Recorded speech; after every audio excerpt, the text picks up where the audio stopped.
Welcome to Ultimate Survival Gear. Today, as you guys can see, I have a pair of boots from Salewa or Salewa, or definitely not Salewa. All right, Salewa. That's what I'll call it. Or Salewa. Well, I don't know. Anyway, we got their Alpine Trainer waterproof boot. Now, here's a little bit of a confusion. To start with some confusion, because why not? If you actually go to the Amazon link in the description below, you will find in the description that it says that the waterproofing is GTX, which is GORE-TEX waterproofing fancy technology. However, it does not say it in the title, and it does not say anywhere in the box or on one of them labels that it is GTX waterproofing. It does say that it is waterproof right here, but not what kind of waterproofing it is. So maybe it does have GTX, maybe it doesn't. Waterproof is good. So now that we got that confusion out of the way, let's get into the review. As some of you already know, this review is specifically for my Ultimate Survival Boots section. So if this was your survival boot, right, you were hiking in it, or maybe this was in a house and something bad happened and you had to leave the house, you had to run, walk, climb, fight on the way, I don't know, do whatever is necessary to survive. Would these be good for your survival? Now, how do we make the judgment? We'll make the judgment based on 8 different criteria. Let's begin. Criteria number 1, comfort level. Of course, one of the most important ones. And in order to test the comfort level of all the boots and shoes that I review on this channel, I do a 3-mile run, non-stop, and then a 5-mile walk through different terrains, non-stop, and then I continue wearing the shoes or boots for the rest of the day, so that the total wear time is about 8 hours. And let me tell you guys, the comfort level of these boots, freaking phenomenal. Now, this is as good as it gets. Can it be better? Well, let's go into each factor that contributes to the comfort level one by one and find out. Of course, weight would be one of the main ones. The lighter the boot, the more comfortable it is, the easier it is to wear for long distances and run and do all of that stuff, right? This is size 10, 19.5. Pretty much perfect weight, because if you're looking for something that is under 20 ounce, if you're looking for something as light as you want, you know, on the lighter side, you're looking for something under 20 ounce. I already said it now. I said the punchline before the actual joke. Anyway, you're looking for something that is under 20 ounce. The more over 20 ounce it is, the heavier it gets. 19.5, so just under. Not bad for the waterproof boot, mid-size, with all the protection which we will talk about later that it provides. Not bad at all. Another factor that contributes to the comfort level, of course, the flexibility of the bottom sole. And as you can see, it is on the stiffer side, but still flexible enough to actually run properly without putting stress on your ankles and on your knees. Not bad, again. Let's go further. The inner soles. Let me take out the inner sole and show it to you, and you will see. It is actually really, really good. There's decent amount of cushioning. There's nice heel bed. There's pretty good arch support. So overall, very good inner sole. I do like it. It's very cushiony compared to a lot of other stuff. Once you remove it, there's nothing else. It goes straight into the harder rubber of the outsole. Now, let's move on to the padding. The padding of the whole boot. As you can see, the tongue is nicely padded. All right. The shaft is nicely padded. Then we go inside. It's nicely padded on the inside as well, everywhere except this part, hard rubber at the very front of the toe box. Keep that in mind. All right. So overall, on the comfort level, it's really, really good. Can it be better? Yes, I think it can be better. Of course, if it was a little bit lighter, would be better, right? The inner sole, I think additional jelly cushioning would be a plus. Why not? And some padding on the inside of the toe box. I mean, it's good. It feels good if you get it in the right size. But could it be better? Yes, it can be better. All right, so overall comfort level, I like it. Let's move on to the criteria number 2, proofing and protection. Now, I mentioned the confusion about the waterproofing in the beginning. They're waterproof, okay? Are they GORE-TEX? I don't know. Please don't ask me. I did my research and I couldn't figure out. But the version that they sell on Amazon, the link is in the description below. In the description, it does say GTX. So You guys decide. Anyway, waterproofing is not bad as it is, whether it's GORE-TEX or not. As you can see, there's a gusseted tongue.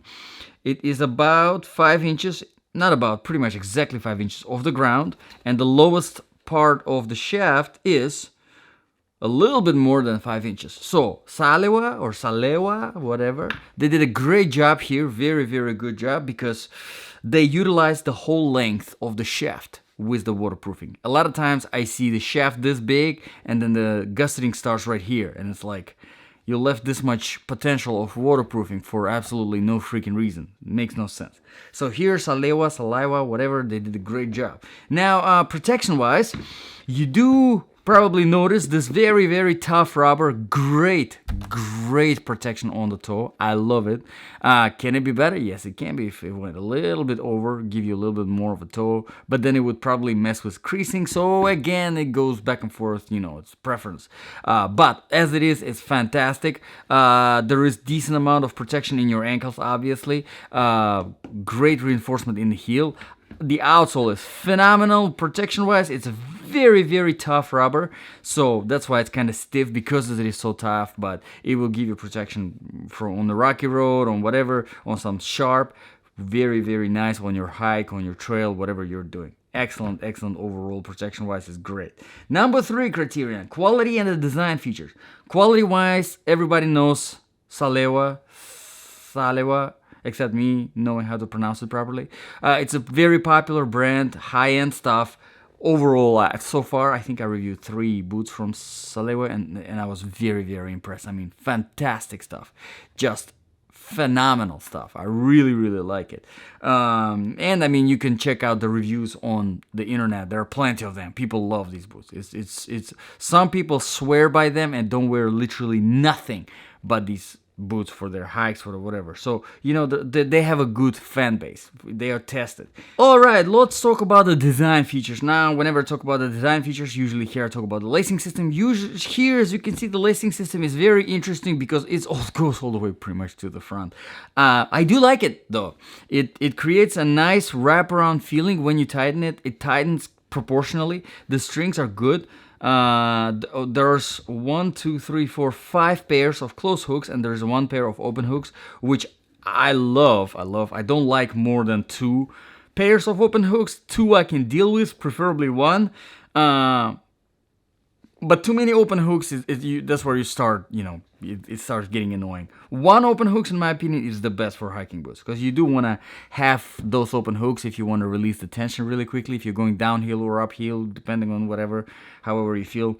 But overall, the lacing system is really, really good. My only complaint, I would say, would be that they're very, very long, so you have a lot of excess string that you have to figure out where to hide.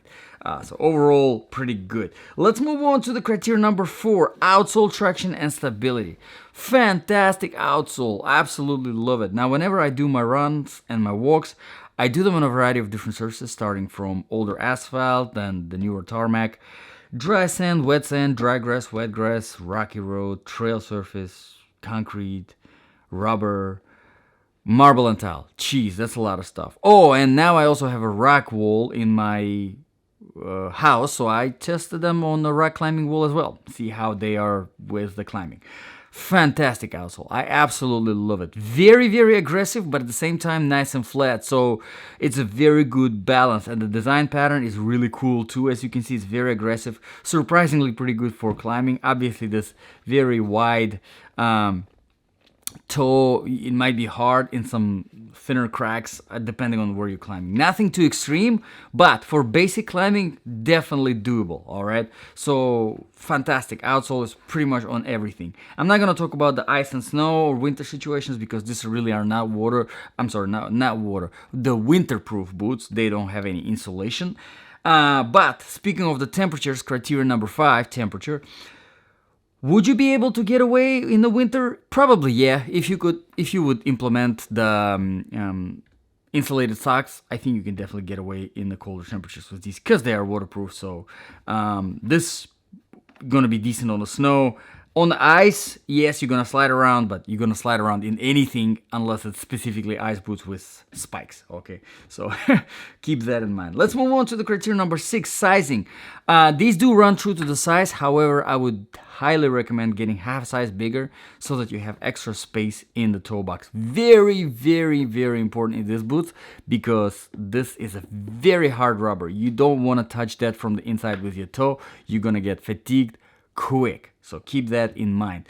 Let's move on to the criteria number 7 now, the balance of application. So if this really were your ultimate survival boot, would they be good for your survival? Well, I think, in my opinion, this is definitely in the top 10 of all the boots that I have reviewed, ultimate survival wise. This is as good as I like them, right? Mid-size, very versatile, excellent outsole, just like I like. Lightweight, fairly lightweight. Decent amount of protection, waterproof, and the fitment, I think this just perfect. I love these. The fitment is absolutely fantastic. It's just right for me. The only thing that I would say here is that if you prefer a wider fit, you might not like the fit because they are very tight. They create a tight wraparound feeling, which I do like. It helps on the hikes. I think it's much better than having a wobbly foot inside of your boot. But again, it comes down to the personal preference. So overall, whenever it comes to the survival situations, I think this is a great choice. Could they be better? Yeah, they could be lighter. They could have a little bit of a better lacing system. They could have had a little bit more padding on the inside. Little things, yes. But overall, this is really good. And the very last criterion, which will hopefully help you make a decision, is a criteria number 8, price. Currently $160 on Amazon. The link is in the description below. $160, definitely fair price for everything you're getting, especially if this really are GTX, like the description claims. GTX waterproofing is pretty expensive.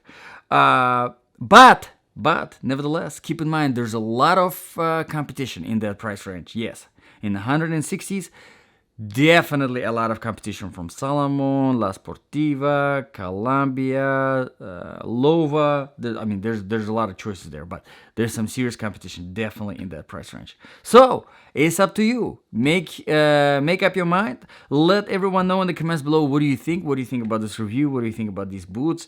If you found this review useful, please consider subscribing. That will be very helpful.